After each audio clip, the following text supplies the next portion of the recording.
Hi everyone, I just finished restoring my childhood dream 70's Blues Sparkle Ludwig kit. Woohoo!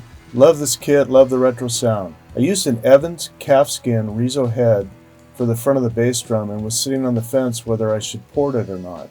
Then I found this 4-inch marine hatch on Amazon. I cut out the area where the Evans logo was and installed the hatch.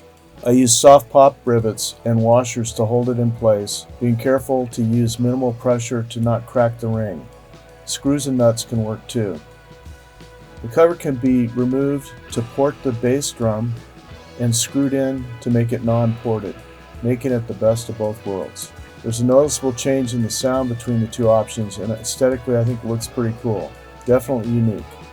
And the other cool thing is that it costs less than the cheapest bass drum port ring I was able to find. Thought I would share. Link below for the hatch.